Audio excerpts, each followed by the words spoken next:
اعوذ باللہ من الشیطان الرجیم بسم اللہ الرحمن الرحیم وَإِبْرَاهِيمَ إِذْ قَالَ لِقَوْمِهِ اعْبُدُوا اللَّهَ وَاتَّقُوهُ ذَلِكُمْ خَيْرٌ لَكُمْ إِن كُنتُمْ تَعْلَمُونَ۔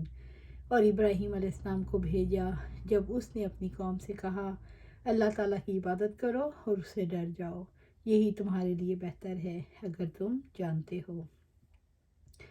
سورۃ العنکبوت آیا 16۔ اذ قال لقومہ اعبدوا اللہ، جب اس نے اپنی قوم سے کہا کہ اللہ تعالیٰ کی عبادت کرو۔ ابراہیم علیہ السلام نے قوم کو ایک اللہ کی عبادت کی دعوت دی اور یہ کہ بتوں کی عبادت چھوڑ دو، واتقوہ، اور اس سے ڈر جاؤ، یعنی اللہ تعالیٰ سے ثواب کی امید رکھ کر اس کی اطاعت اور اس کے عذاب کے خوف سے ان کاموں کو چھوڑ دو جو اس کی ناراضگی کا باعث بنتے ہیں۔ اس کے خوف سے فرائض ادا کرو اور نافرمانیوں سے اجتناب کرو۔ ذالکم، یہی یعنی اللہ تعالیٰ کی عبادت اور تقوی، خیر لکم، تمہارے لیے بہتر ہے، تمہارے لیے عبادت اور تقوی ہی بہتر ہے۔ ہر بھلائی عبادت اور تقوی کے ساتھ جڑی ہوئی ہے۔ ان کنتم تعلمون، اگر تم جانتے ہو، یعنی اگر تم علم رکھتے ہو کہ عبادت اور تقوی، محبت اور خوف اسی کا حق ہے۔ اگر تم خیر اور شر میں تمیز کر سکتے ہو اور تم ایسے کام کرتے ہو جو تمہیں نفع دیتے ہیں تو برائیوں سے بچ جاؤ اور دنیا اور آخرت کی بھلائیاں سمیٹ لو۔ انما تعبدون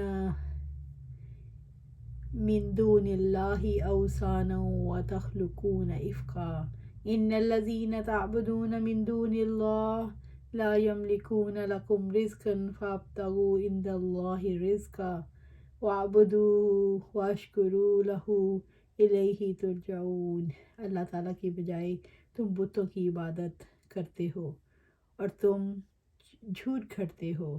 یقیناً اللہ تعالیٰ کے سوا جن کی تم عبادت کرتے ہو وہ تمہیں رزق دینے کا اختیار نہیں رکھتے، سو اللہ تعالیٰ کے پاس سے رزق تلاش کرو اور اس کی عبادت کرو اور اسی کا شکر ادا کرو، اسی کی طرف تم واپس لائے جاؤ گے۔ سورۃ العنکبوت آیا 17۔ انما تعبدون من دون اللہ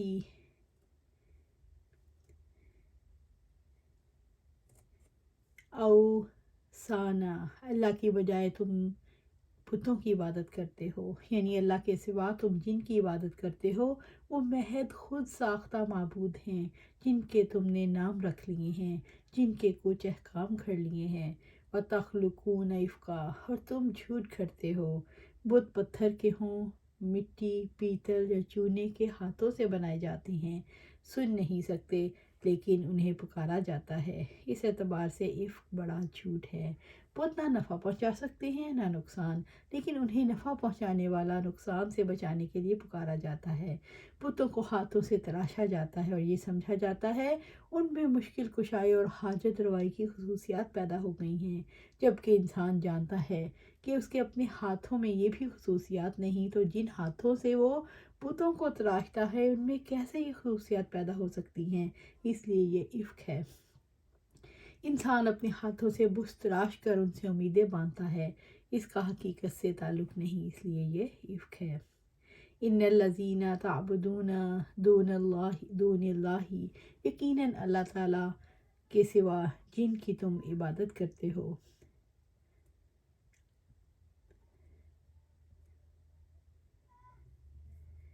وہ ناقص ہیں، خود جھوٹ کھڑے ہوئے ہیں، اپنے نفع نقصان کے مالک نہیں، جو اپنی موت اور حیات کا اختیار نہیں رکھتے، جو کسی کو نہ نفع پہنچا سکتے ہیں نہ نقصان دے سکتے ہیں، جو کوئی اختیار نہیں رکھتے، وہ عبادت کے مستحق کیسے ہو سکتے ہیں۔ لا یملکون لکم رزقا، وہ تمہیں رزق دینے کا اختیار نہیں رکھتے۔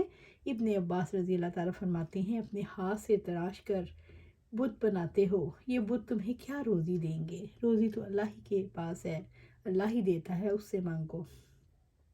ابراہیم علیہ السلام نے فرمایا جن کی تم اللہ کے سوا عبادت کرتے ہو وہ تمہاری روزی کے مالک نہیں، یعنی نہ یہ بارش برسا سکتے ہیں، نہ پھل پھول اور سبزیاں اجناس اگا سکتے ہیں، نہ سورج کی حرارت پہنچا سکتے ہیں، نہ رزق کمانے کے لیے تمہیں صلاحیتیں دے سکتے ہیں، تو پھر ان سے روزی کے طالب کیوں ہو؟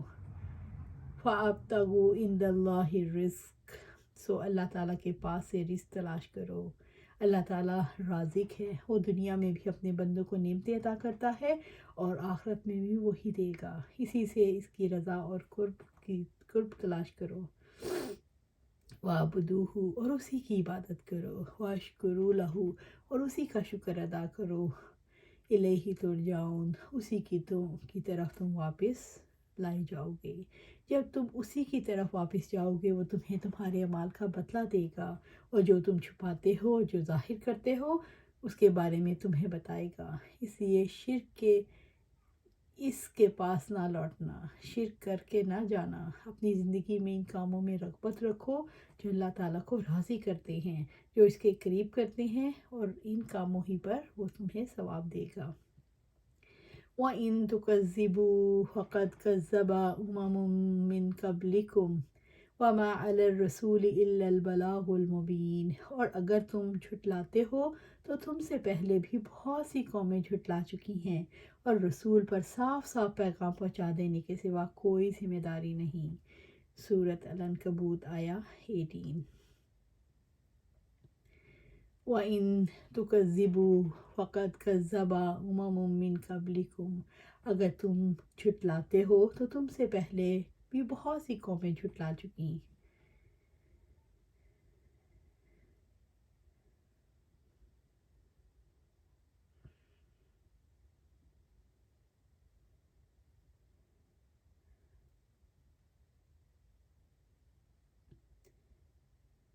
یعنی تمہارے جھٹلانے سے کسی کو کوئی فرق نہیں پڑتا، جو تم کر چکے اللہ کو اس کے بارے میں پہلے سے پتہ ہے۔ تم ہمیشہ اپنے جانے کی تیاری کرو۔ جھٹلانا صرف اپنے آپ کو صرف تسلی دینے کے سوا اور کچھ نہیں۔ حضرت ابراہیم علیہ السلام یہاں اپنی قوم کو سمجھا رہے ہیں کہ جو تم کر رہے ہو اس میں گمراہی ہے، اور وَمَا عَلَى الرَّسُولِ إِلَّا الْبَلَاغُ الْمُبِينُ، اور رسول پر صاف صاف پہنچا دینے کے سوا کوئی ذمہ داری نہیں۔ رسول کا کام، یعنی یہ اللہ سبحانہ تعالیٰ آپ صلی اللہ علیہ وسلم کو بتا رہے ہیں کہ رسول کا کام تو صرف وَمَا عَلَى الرَّسُولِ إِلَّا الْبَلَاغُ الْمُبِينُ، اور رسول پر صاف صاف پیغام پہنچانے کے سوا کوئی ذمہ داری نہیں۔ رسول کا کام اللہ کا پیغام پہنچا دینا ہے۔ اس پیغام سے کوئی ہدایت پاتا ہے یا نہیں، اس کے لیے رسول کی ذمہ داری نہیں۔ رسولوں کا کام ہدایت دینا نہیں، کیونکہ یہ اللہ تعالیٰ کا اختیار ہے۔ اللہ تعالیٰ جس میں سچی طلب دیکھتا ہے اس کو ہدایت دیتا ہے اور باقیوں کو گمراہ رکھتا ہے۔ اولم یروا کیف یبدئ اللہ الخلق ثم یعیدہ ان ذلک علی اللہ یسیر، اور کیا انہوں نے نہیں دیکھا کہ اللہ تعالیٰ کس طرح تخلیق کی ابتدا کرتا ہے، پھر وہ اس کا اعادہ کرے گا؟ یقیناً یہ اللہ تعالیٰ پر بہت ہی آسان ہے۔ سورۃ عنکبوت آیا 19۔ اولم یروا کیف یبدئ اللہ الخلق، اور کیا انہوں نے دیکھا نہیں اللہ تعالیٰ کس طرح تخلیق کی ابتدا کرتا ہے؟ ابراہیم علیہ السلام کی قوم زندگی بعد موت کی قائل نہیں تھی۔ ابراہیم علیہ السلام نے زندگی کے بعد کی موت کے ثبوت میں کئی دلائل دیے۔ اپنی پیدائش پر غور کر لے، نام و نشان بھی نہیں تھا جب عدم میں تھے، اللہ تعالیٰ نے وجود عطا کیا۔ اللہ تعالیٰ کس طرح تخلیق کی ابتدا کرتا ہے، نطفے سے، خون کے لوتھڑے سے، پھر گوشت کی بے شکل بوٹی سے، پھر انسان تک جو پہلی بار پیدا ہوتا ہے۔ ثم یعیدہ، پھر اس کا اعادہ کرے گا، وہ تخلیق کو دوبارہ کرے گا، وہ تمہیں دوبارہ پیدا کرے گا۔ ان ذالک علی اللہ یسیر، یقیناً اللہ تعالیٰ پر بہت آسان ہے۔ اللہ تعالیٰ نے تخلیق کی ابتدا سے آخرت کو ثابت کیا ہے۔ ہر چیز کی پیدائش کو تم دیکھتے ہو، جو پہلی مرتبہ پیدا کرنے والا ہے، جب اس کا سرے سے ہی کوئی وجود نہیں تو دوبارہ پیدا کرنے پر اختیار کیوں نہیں رکھتا؟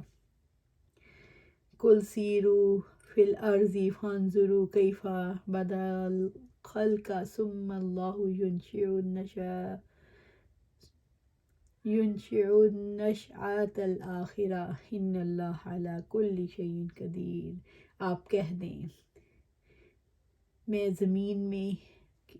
دیں کہ زمین میں چلو پھرو، پھر دیکھو اس نے کس طرح تخلیق کی ابتدا کی، پھر اللہ تعالیٰ ہی اسے دوسری بار پیدا کرے گا۔ یقیناً اللہ تعالیٰ ہر چیز پر پوری قدرت رکھنے والا ہے۔ سورۃ العنکبوت آیا 20۔ آپ کہہ دیں کہ زمین میں چل کر پھر کر دیکھو، کل آپ کہہ دیں یعنی انہیں تخلیق کی ابتدا کے بارے میں شک ہو تو انہیں کہو، سیروا فی الارض، زمین میں چلو پھرو، اپنے قلب و ذہن کو حاضر رکھتے ہوئے زمین میں چلو پھرو، فانظروا کیف بدأ الخلق، پھر دیکھو کہ اس نے کس طرح تخلیق کی ابتدا کی۔ تم دیکھو کہ انسانوں کے گروہ تھوڑا تھوڑا کر کے وجود میں آ رہے ہیں، تم دیکھو کہ درخت و نباتات وقتاً فوقتاً جنم لے رہے ہیں، تم بادلوں اور ہواؤں کو پاؤ گے کہ وہ لگاتار اپنی تجدید کے مراحل میں ہیں، بلکہ تمام مخلوق دائمی طور پر ابتدائی تخلیق اور احاطۂ تخلیق کے دائرے میں گردش کر رہی ہے۔ ان کی موت صغریٰ یعنی نیند کے وقت ان پر غور کرو، رات اور اپنی تاریکیوں کے ساتھ ان کو ڈھانپ لیتی ہے، تب تمام حرکات ساکن ہو جاتی ہیں، آوازیں منقطع ہو جاتی ہیں۔ الحمدللہ الذی احیانا بعد ما اماتنا والیہ النشور، پھر تم یہ دعا پڑھ کے صبح اٹھتے ہو، تعریف ہے اللہ کی جس نے ہمیں مارنے کے بعد زندہ کیا اور اسی کی طرف قبر سے اٹھ کر جانا ہے۔ ثم اللہ ینشئ النشأۃ الآخرہ، پھر اللہ تعالیٰ ہی اسے دوسری بار پیدا کرے گا، یعنی اسے اعادۂ تخلیق کے بعد ایسی زندگی ہے جس میں موت نہیں۔ اللہ تعالیٰ نے موت کو سمجھانے کے لیے انسان کو دعوت دی کہ زمین میں چلو پھرو، اس کی نشانیوں کو دیکھو، غور و فکر کرو۔ اللہ نے کیسے سمندر بنائے، کیسے زمین بچھائی، کیسے پہاڑ بنائے، کیسے وادیاں بنائی، کیسے دریا چلائے، کیسے طرح طرح کے پھل پیدا کیے۔ اللہ تعالیٰ نے انسان کو دعوت دی کہ دیکھو اللہ نے کیسے پیدائش کی ابتدا کی، اور اس کے ساتھ انسان کو شعور دیا کہ ایسے ہی اللہ اعادہ پھر کرے گا۔ ان اللہ علی کل شیء قدیر، یعنی اللہ تعالیٰ ہر چیز پر پوری قدرت رکھنے والا ہے۔ اللہ تعالیٰ کی قدرت ہے، اختیار ہے، وہ جو چاہے کر سکتا ہے۔ وہ پہلی بار پیدا کرنے کی قدرت رکھتا ہے تو دوبارہ بھی پیدا کرنے کی قدرت رکھتا ہے۔ اللہ سبحانہ تعالیٰ ہمارے دلوں کو اس پر جوڑ دے کہ ان اللہ علی کل شیء قدیر، ان اللہ علی کل شیء قدیر۔ اللہ سبحانہ تعالیٰ جو ہم قرآن و سنت میں پڑھتے ہیں اس پر جما دے، اور ہمیں صراط مستقیم پر چلا اور اس پر استقامت دے۔ آمین یا رب العالمین۔